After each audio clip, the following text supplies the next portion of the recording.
I came to Tower Hill after 27 years in independent education at the Episcopal Academy. Had a lot of opportunities.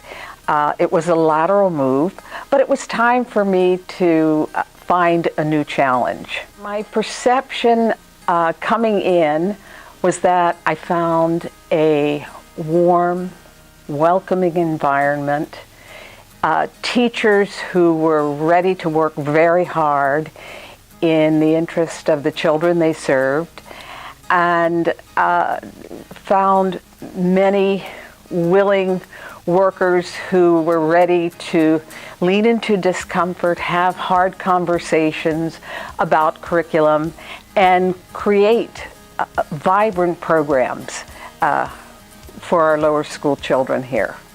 My primary goal was to hire faculty of color.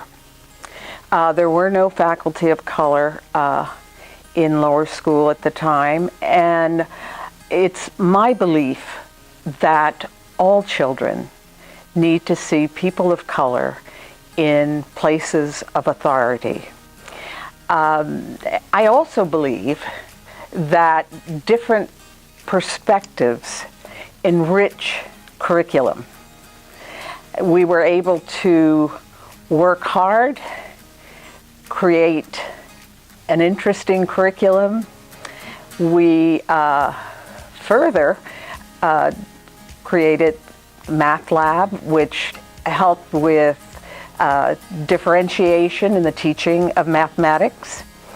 And we created Tower Tots, which was the first nursery for Tower Hill.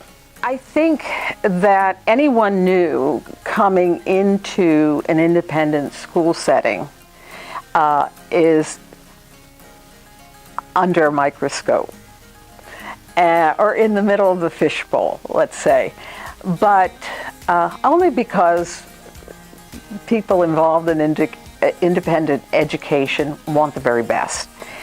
And I was lucky that I had made a lateral move, and I had been in this position for several years before coming to Tower Hill, and I had already proved my worth, I suppose.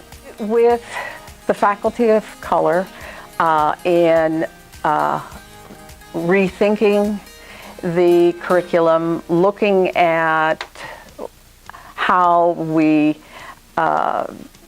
introduce that through the literature.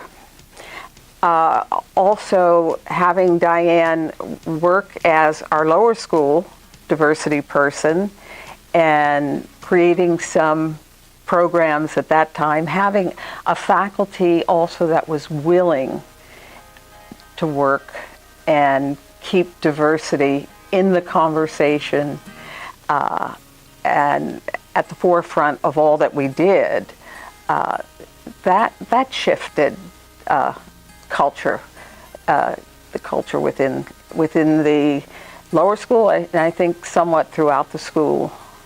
Okay. When we look at issues of social justice, we have to think about everyone in the school community.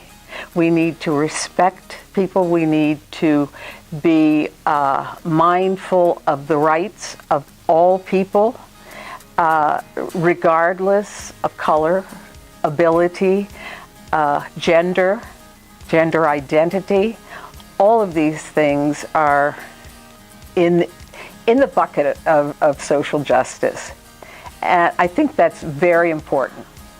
I would hope that people would think that I was here for the adults who are caring for the children and for the children, and that I made a difference in their lives. We need to widen our own lenses and not just perceive others through our own experiences.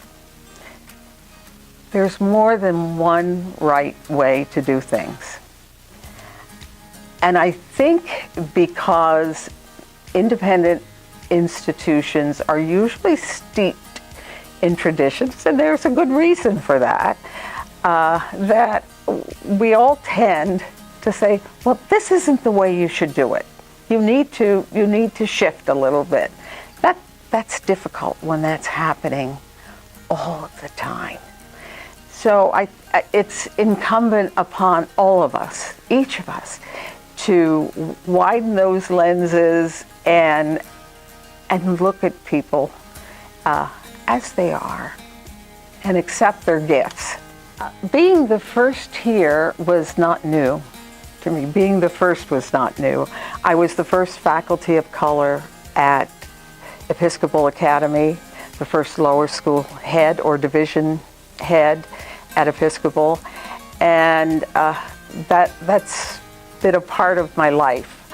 I was also raised in such a way that my parents expected me to move forward especially in this area, as an African American person, and acknowledging that as I was growing up, things were just opening up for people of color everywhere.